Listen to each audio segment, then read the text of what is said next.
donc je m'appelle Jean Gazançon, je suis directeur de Arte Generali, qui est la filiale spécialisée du groupe Generali dédiée à la protection des objets d'art, des collections privées, des galeristes, bref, de tout ce monde passionnant qui gravite autour de l'art. Et on a créé cette filiale il y a 3 ans avec pour but d'offrir un service très spécialisé, avec beaucoup d'assistance, beaucoup de digital, pour permettre aux collectionneurs de vivre totalement leur passion et donc avec tranquillité d'esprit.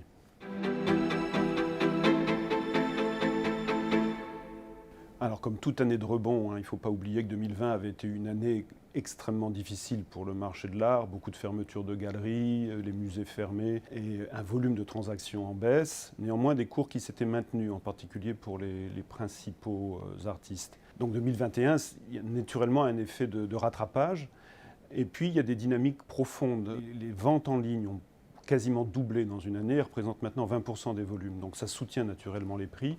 Et puis les marchés asiatiques ont été extrêmement dynamiques, donc beaucoup d'achats en Asie qui peuvent s'expliquer par des achats privés, mais aussi parce que la Chine a construit presque autant de musées en 20 ans qu'il y en a dans le reste du monde. Ces musées sont vides, il faut les remplir, donc il y a quand même un flux permanent à direction de l'Empire du Milieu. Le reste est surtout affaire de vente, en particulier aux États-Unis et en Europe occidentale, avec des valeurs très fortes atteintes par, je dirais, de grands artistes, soutenus beaucoup par des prix garantis donnés par les maisons d'enchères.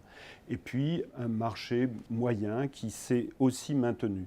Donc je pense qu'il y a nécessairement en ce moment, du fait de l'environnement macroéconomique, un intérêt pour l'art d'un point de vue investissement, et ça se ressent dans ces volumes. Je pense que c'est l'année des émergents, l'année des artistes de minorité en général. Donc vous avez eu beaucoup d'artistes qui sont devenus des grands artistes extrêmement reconnus par le marché l'année dernière. Donc je pense que ça montre aussi un changement dans les générations d'acheteurs et aussi une diversification géographique, c'est-à-dire que les acheteurs viennent du monde entier, comme on le voit dans les salles de vente ou dans les grandes foires internationales, qui ont repris cette année.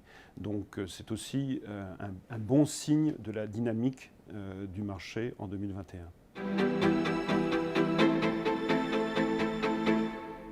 La digitalisation du marché de l'art est en fait quelque chose d'assez tardif. Si vous prenez d'autres secteurs de l'industrie culturelle, comme la musique ou le cinéma, ce sont des choses qui se sont passées il y a plus de 20 ans. Donc c'est plutôt un rattrapage. Et effectivement, les lockdowns successifs ont poussé les amateurs d'art à regarder online. Regarder des viewing rooms de galeries, regarder des auctions online, aller dans les collections qui sont digitalisées de plus en plus pour de très nombreux musées. Donc la pratique de regarder en ligne et sur des outils technologiques qui sont de plus en plus confortables pour ce faire, la pixelisation et la qualité des images s'est beaucoup accrue, c'est véritablement généralisé en 2021, avec pour conséquence aussi le développement des ventes en ligne.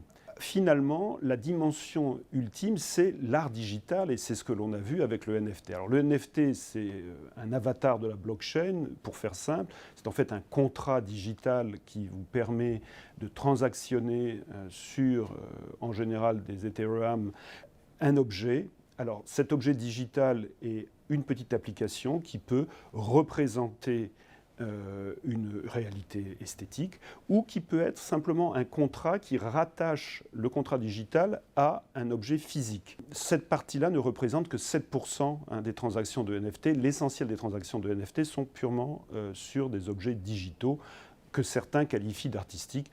Moi, je laisse les jugements, c'est quand même assez ouvert. Il y a de tout et des choses qui ne sont pas forcément pérennes dans les NFT qui sont tradés. Je pense que les meilleurs investisseurs en art sont ceux qui n'y ont jamais réfléchi, qui ont simplement hérité de leurs grands-parents, qui avaient eu le goût d'acheter un Renoir un jour ou un Manet. Mais disons que quand on doit aborder la chose de façon rationnelle, en tant qu'investisseur, la première chose à faire, c'est de suivre le principe d'allocation stratégique et au sein de cette allocation stratégique, définir ce que l'on doit mettre en illiquide. Parce que la caractéristique fondamentale de là, c'est que c'est un actif illiquide. Ensuite, il faut se poser la question de la durée de détention, parce que c'est un actif qui est volatile aussi dans sa valorisation, parce qu'on n'avait pas toujours une contrepartie au moment de la vente, et donc le fait de savoir qu'on doit pouvoir garder l'œuvre un temps indéfini est important aussi. Après, je pense qu'il faut aussi se laisser aller à son goût esthétique. Et moi, je milite pour ça parce que je pense qu'on est un bon collectionneur, on est un bon acheteur quand on achète avec passion des artistes, des objets, des réalisations qui nous satisfont profondément. Et puis, si jamais vous ne pouvez pas le vendre le jour où vous devez la vendre, et bien finalement, cette œuvre, elle est au mur et vous en aurez toujours le plaisir esthétique à chaque fois que vous la regarderez. Donc, quand on a créé Arte Generali avec l'équipe il y a 3 ans, tous experts, l'idée était véritablement d'apporter des services pour permettre aux collectionneurs de vivre leur passion avec le minimum de contraintes. Ces services sont portés par la conciergerie art, dans lequel le client peut trouver de nombreux spécialistes reconnus qui l'aident à gérer sa collection. Des restaurateurs, des entreprises de stockage, des entreprises de transport, des entreprises de protection, autant de choses qui sont nécessaires à avoir en place pour vivre sa collection de façon tranquille.